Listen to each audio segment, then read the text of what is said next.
toxic cloud that wraps together all of humanity. As with every war, the goals are always the same: divide, conquest, and destroy.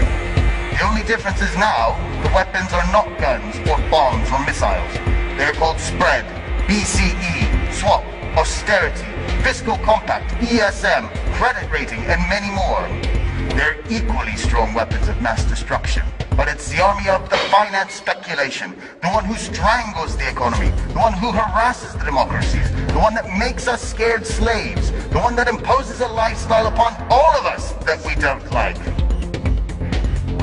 It seems we're watching the dawn of a new era, a period where discoveries in all of the different sectors of science and medicine should have allowed an easier life for us, to have defeated all the diseases and world famine. We would all have had far more free time because the machines would have worked for us, but it hasn't gone that way. The modern world obviously needs some improvement. Cancer and other epidemic diseases are responsible for deaths at an unstoppable rate. The pandemic spreads globally and increases like the incomes for the pharmaceutical industries.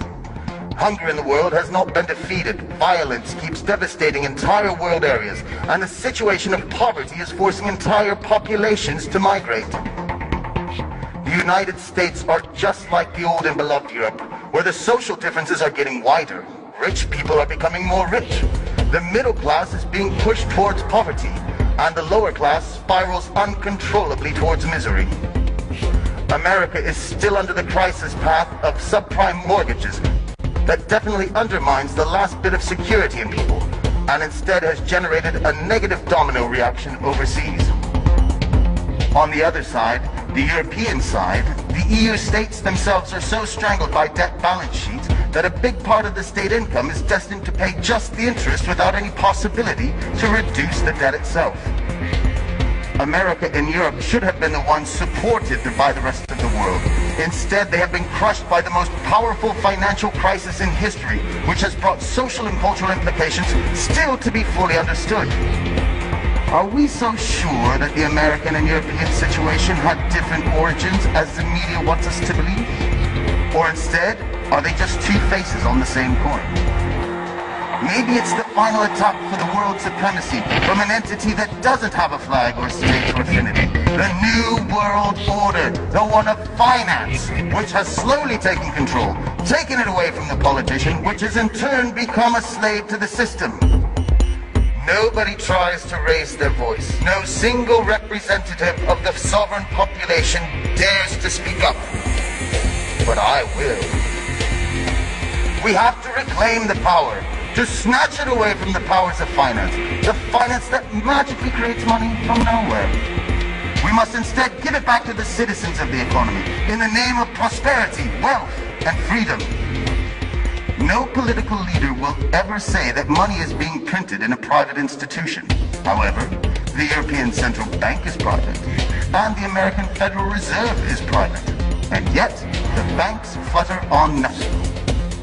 You must know that if tomorrow all the owners of bank accounts and other deposits should arrive in the bank to take away their cash, only the first 3% could be satisfied before finishing the cash money. Don't believe me? Have a look at what Cyprus is facing now. More countries are destined to follow. Maurice Allais, winner of the Nobel Prize for Economics, wrote in 1999, "The actual money creation from nowhere, operated by the bank system, is identical to the creation of money by forgers. The results are basically the same. The only difference is who gets the profit of it." More than 80 years ago, Bertolt Brecht wrote in Santa Giovanni di Mascelli that it was more criminal to establish a bank and then rob it. Aha! Now there's a true prophet. At the time, the weapons of mass destruction were not yet created by finance. Which ones? Well, between the lies and the misleading, all at the service of finance, the choice is huge.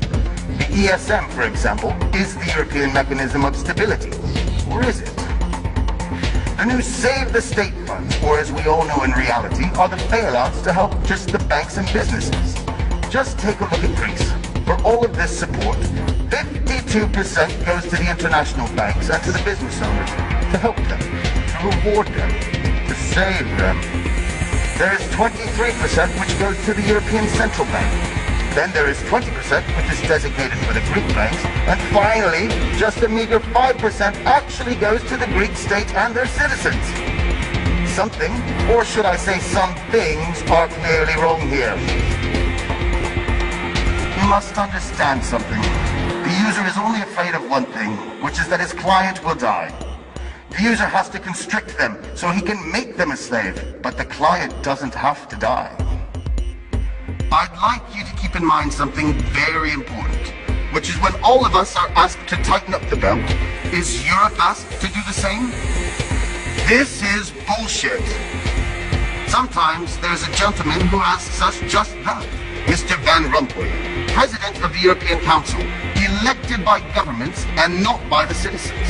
This person has been called out publicly by a British deputy in 2010 as being, quote, expert, capable, and dangerous, the silent killer of European democracy and European nations. No. He is wrong. He is just another slave of finance. A slave of the big banks, of Goldman Sachs, One for All, the big names, Bilderberg, Aspen, Trilateral, and these names, these conspirators, they all want us to believe that it's a lie. Conspiracies, as they call it, but instead it's all true. We are familiar with one of the big, powerful people in the world. 50 years ago, in 1963, President Kennedy signed the 1110 Act, where he took away the exclusivity from the Federal Reserve and gave the Treasury Department the faculty to print money. This was a big strike to overpower the Fed, which, by the way, is a private bank, and also the banking system. It was June 4th, 1963, and less than 6 months later, President Kennedy was killed. Coincidence? Obviously. You must realize that changing politics is simply not enough. Even swapping out the old castes in the current parliament won't work.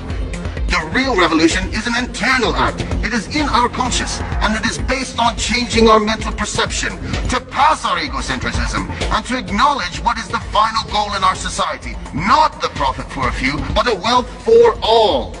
You, just tell me, are you happy? So, from this moment, since the finance started the war, I declare to the men and women of power, so big, so few, so timid, with what weapons shall we fight back? With the power of information, with communication, and the sharing of my knowledge, with all of the people in the world rising up as one voice. Now, they know that I know, but now you know as well. My friends, happiness is freedom. Freedom is still in the distance, but the choice has been made.